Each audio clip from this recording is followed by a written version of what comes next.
I'm licked. You all think I'm licked. Well, I'm not licked.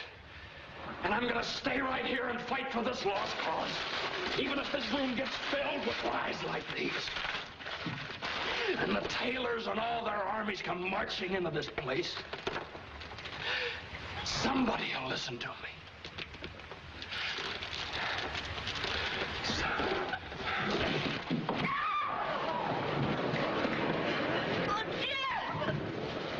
Hey, don't you want to see that movie? My floor director, Isabel, she's in. She's biting her nails. That was Jimmy Stewart, Mr. Smith Goes to Washington. Well, that was the Hollywood version of a Senate filibuster, but we watched it play out in real life with Republican Senator Ted Cruz. Again, not technically a filibuster, but he was out there a while, speaking for 21 hours, 19 minutes. That's the fourth longest floor speech in Senate history. The goal: to protest Obamacare, argue against its merits, among other things. Again, technically not a filibuster, but his way of holding up the vote. In fact, the term Cruz-buster began trending now online.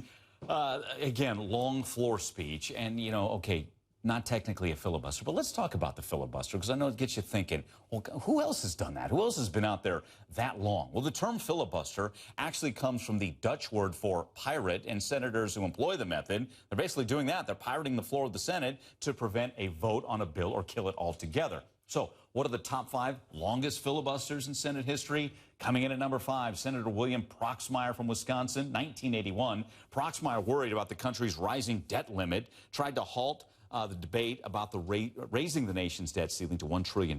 His filibuster lasted 16 hours, 12 minutes. Coming in at number 4, we go back to 1908. Another senator from Wisconsin, Robert La Follette Sr., he spoke for 18 hours, 23 minutes, wanted to stall debate on a bill that allowed the U.S. Treasury to lend banks currency during a fiscal crisis.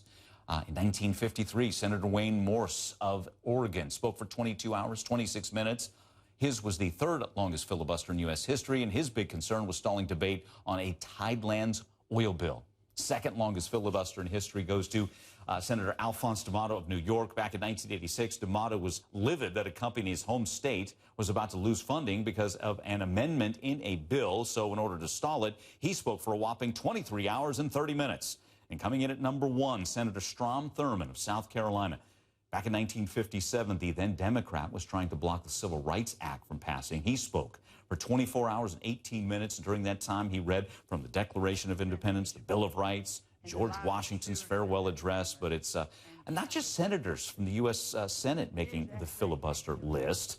A one-time unknown Texas state senator, Wendy Davis, she gets national attention after her recent filibuster at the state capitol in Austin. She became an overnight sensation after her one-woman filibuster back in June.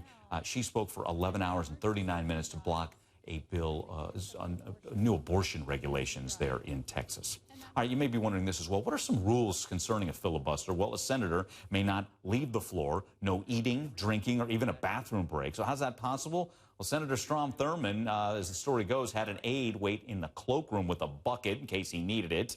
Enough said. Also, the senator must continually talk and can do so on any subject. The senator can also yield their time for questions from colleagues, and that allows the senator on the floor to rest his voice for a spell.